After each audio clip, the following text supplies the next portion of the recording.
तो आज हम पढ़ेंगे मोल कॉन्सेप्ट। तो मोल कॉन्सेप्ट के बारे में पढ़ने के पहले हमें पता होना चाहिए मोल क्या होता है। मोल होता है collection of particles.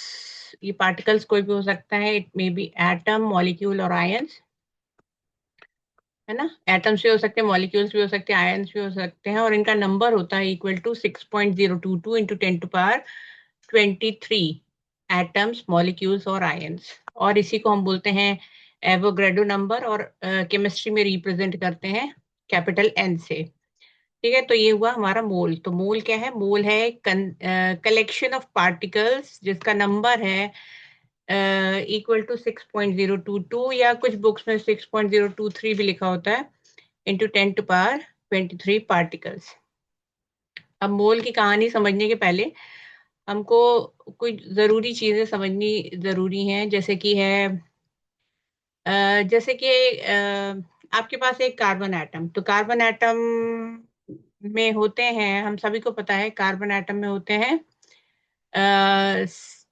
Carbon atom में होते हैं 6 प्रोटॉन और 6 न्यूट्रॉन और 6 इलेक्ट्रॉन, है ना, सभी को पता है।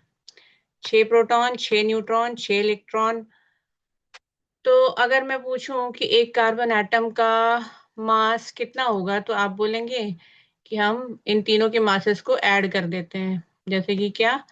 6 प्रोटॉन का मास, 6 न्यूट्रॉन का मास और 6 इलेक्ट्रॉन्स के मास को अगर हम ऐड कर दें, तो हमें एक कार्बन एटम का मास पता चल जाएगा। ठीक है, यही है। तो अब एक कार्बन एटम क्योंकि बना है 6 प्रोटॉन, 6 न्यूट्रॉन और 6 इलेक्ट्रॉन से। एक प्रोटॉन का मास है 1.27 इंटू 20 पावर 10 टू पावर -24 ग्राम। एक न्यूट्रॉन का मास भी लगभग इतना ही है, थोड़ा ज्यादा हो सकता है। और एक इलेक्ट्रॉन का मास होता है 9.1 इंटू 10⁻⁻27 ग्राम, जो कि बहुत कम है, तो इसको हम नेग्लिजिबल कर सकते हैं। तो जब भी हमको मास of one carbon atom calculate करना होगा, तो हम क्या करेंगे? मास ऑफ 6 प्रोटॉन हमने प्लस मास ऑफ 6 न्यूट्रॉन, इन दोनों को हम ऐड कर देंगे, तो हमको क्या क्या मिल जाएगा? Mass of one carbon atom मिल जाएगा। अच्छा, अब आगे बढ़ते हैं हम। तो इसमें क्या है कि तो जब भी आपको एक कार्बन एटम का मास निकालना है, तो you will be adding mass of 6 protons and mass of 6 neutrons. अच्छा, अब हम आगे बढ़ते हैं। अच्छा, तो मास ऑफ 6 प्रोटॉन कितना होगा? 6 into mass of 1 proton. 6 neutron का मास होगा 6 इंटू मास ऑफ 1 न्यूट्रॉन। तो हमें पता है, हमने अभी अभी डिस्कस किया कि 1 प्रोटॉन 1 न्यूट्रॉन दोनों का मास तकरीबन सेम है। तो ये 6 + 6 12 इंटू मास ऑफ 1 प्रोटॉन और इलेक्ट्रॉन, न्यूट्रॉन। तो इट इज 12 इंटू 1.27 इंटू 10⁻⁻24 ग्राम। तो जो ये नंबर है 1.27 इंटू 10⁻⁻24 ग्राम, इसको हम बोलते हैं 1 एटॉमिक मास यूनिट, और 1 यूनिफाइड मास, 1 U या 1 AMU से इसको रिप्रेजेंट करते हैं।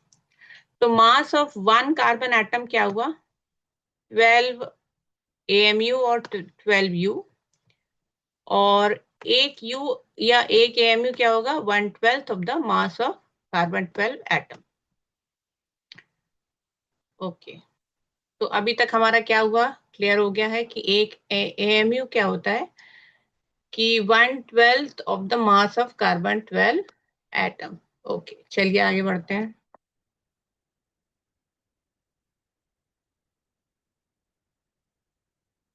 अब अगर मैं बात करूं कि mass of 1 mole of carbon atoms कितना होगा, तो वो होता है 6.023। तो अब हमने शुरू में पढ़ा था कि एक मोल का क्या मतलब है? 6.023 इंटू 10⁻23 एटम्स। तो mass of 1 mole carbon atoms क्या होगा? क्या होगा कि mass of 1 carbon atom into 1 mole, है ना। तो क्या होगा 12 into 1.27 into 10⁻⁻24 into 6.023 into 10⁻23 atoms, जो कि आता है अब आप कैलकुलेट करेंगे, which is equal to 12 gram. तो 1 मोल ऑफ कार्बन एटम का मतलब है उसका ग्राम एटॉमिक मास, या इसी को हम बोलते हैं 1 मोल। मतलब जब एटॉमिक मास को आप ग्राम में रिप्रेजेंट करो तो उसको हम बोलते हैं ग्राम एटॉमिक मास या मोलर मास।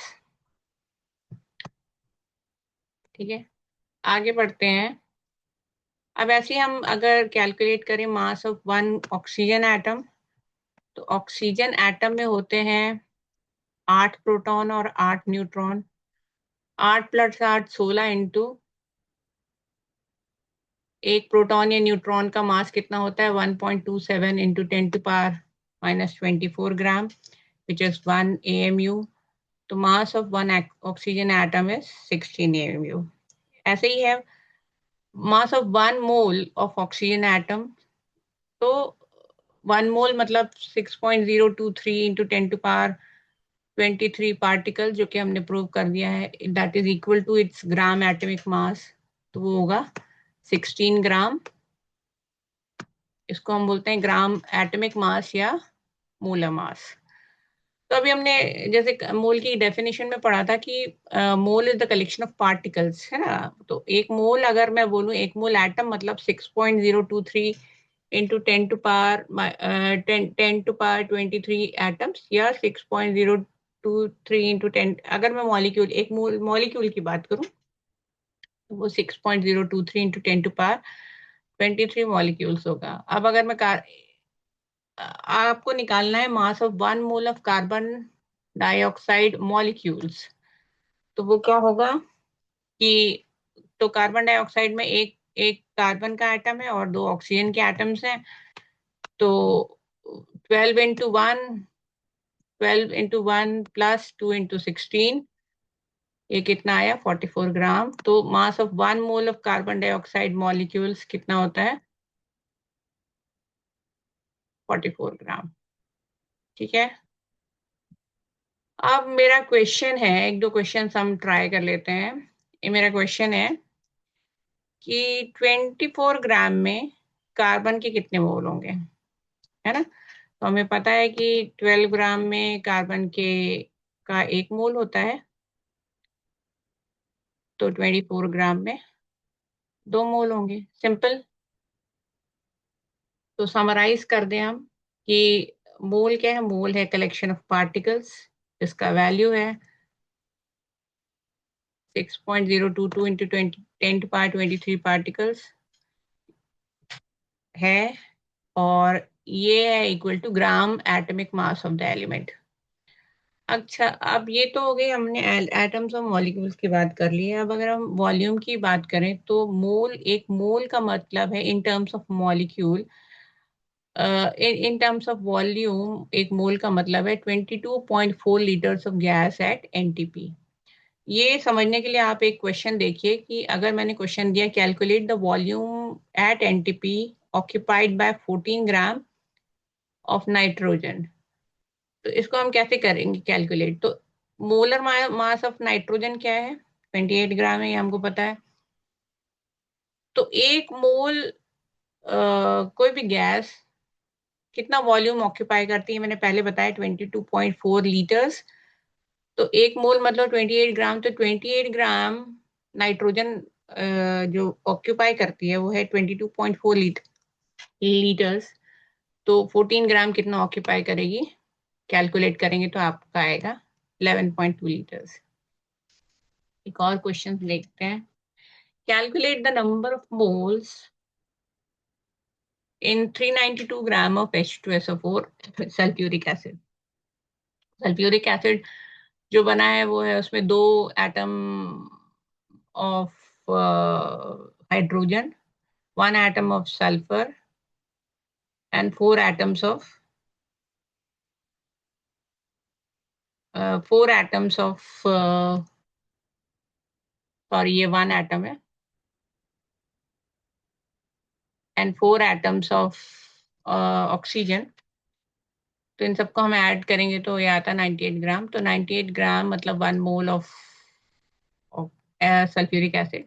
तो 392 ग्राम में कितने मोल होंगे, that is we can easily calculate. That's all for today. Thank you.